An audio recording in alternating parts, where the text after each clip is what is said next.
Okay, continuing our lesson number 65.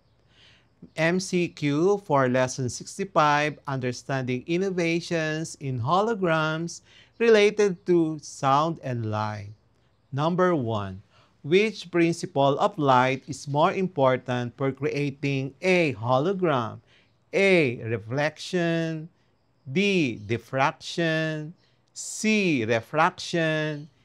D. Polarization. What type of laser is typically used to record high-quality holograms? A. Blue LED. Letter B. Helium neon laser. Letter C. Infrared laser pointer. Letter D. Mercury vapor lamp. Number 3. In holography, what is the purpose of the reference beam? Letter A. To project the hologram to the viewer. B. To interfere with the object beam and store wave information. Letter C. To make the hologram visible in daylight. Letter D. To increase the hologram's brightness. Number 4. Which of the following best describes a hologram? Letter A. Two-dimensional image that appears three-dimensional. Letter B. A three-dimensional image formed using interference and diffraction. Letter C. A photographic negative of an object. Letter D. A mirror image created with lenses. Number 5. What is the main advantage of a hologram over a traditional photograph? Letter A. It can be stored in smaller memory space. Letter B. It can show depth and perspective from different angles. Letter C. It can be printed in any paper. Letter D. It is unaffected by lighting conditions. Number 6. In a holographic setup, which wave property stores the depth information of an object? Letter A, amplitude. Letter B, wavelength. C, phase. Letter D, frequency. Number 7.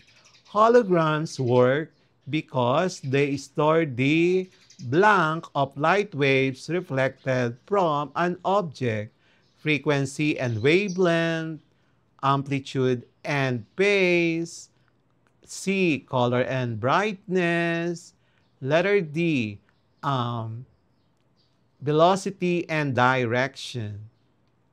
Number 8.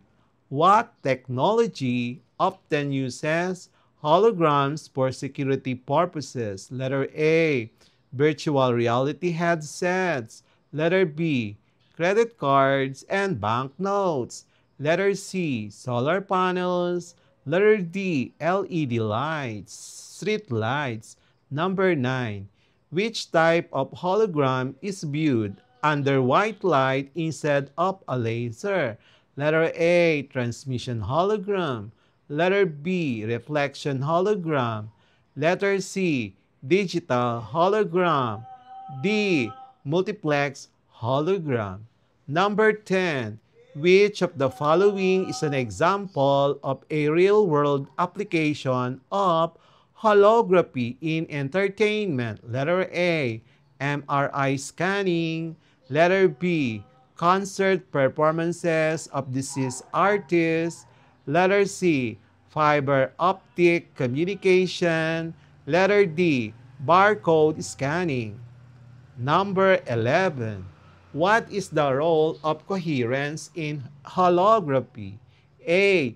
Ensures the light waves have a constant phase relationship. Letter B. Determines the hologram size.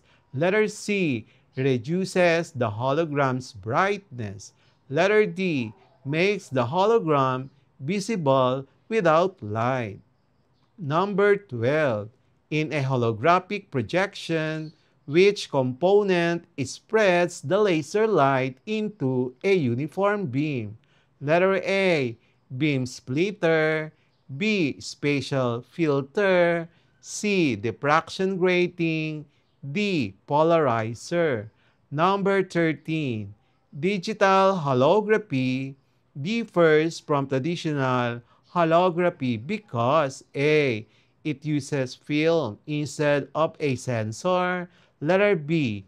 It uses computational reconstruction instead of optical reconstruction. Letter C. It doesn't require interference. Letter D. It doesn't store phase information. Number 14. Which property of light allows a hologram to produce a 3D effect when viewed from different angles? Letter A. Dispersion. B. Interference. C. Diffraction. D. Reflection. Number 15. Holographic interferometry is used in engineering to measure microscopic vibrations and deformations. Letter C, advertising displays. Letter C, record security images on IDs. Letter D, make artistic 3D images. Number 16, which of the following is not a benefit of holographic technology? Letter A, data storage with high density. Letter B, non-destructive testing. Letter C, real-time medical imaging. Letter D, elimination of all light reflection. Number 17, in making a hologram, what happens if the reference and object beams are not coherent? A, the holograms will be brighter. Letter B, the hologram will lose its 3D depth. The hologram will appear inverted. Letter D, the hologram will be more powerful. Number 18, which field uses holography to create 3D maps of microscopic structures? Letter A, astronomy. B, microbiology.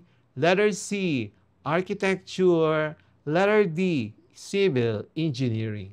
Number 19.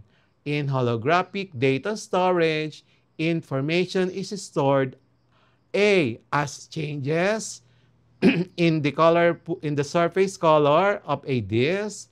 Letter B, throughout the volume of the storage medium. Letter C, in magnetic bits on a tape. Letter D, in binary codes on paper.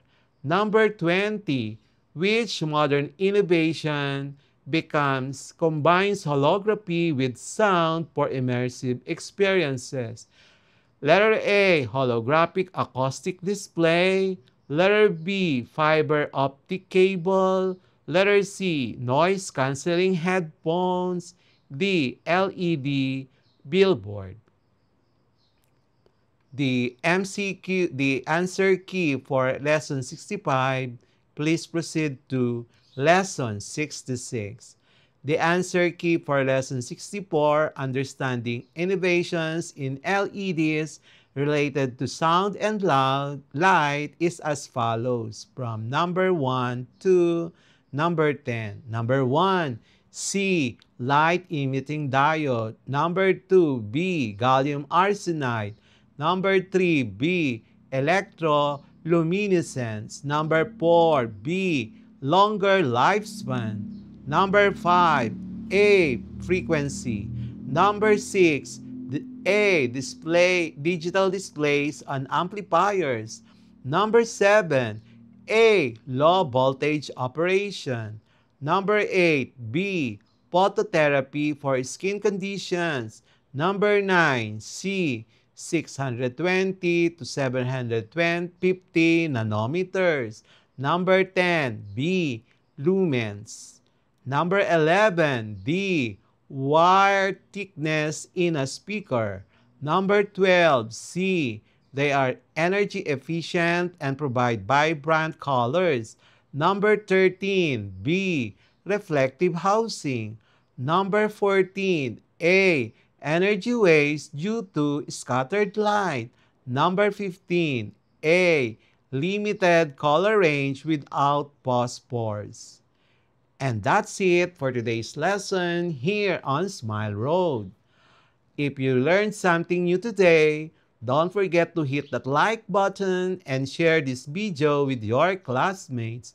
And make sure to subscribe and tap the notification bell so you'll be the first to know when a new lesson drops. This is Sir M, reminding you that learning doesn't stop after the bell rings. Keep asking, keep exploring, and always walk the road of knowledge with a smile. Smile Road, where curiosity meets discovery. Bye bye. See you in our next lesson. Thank you.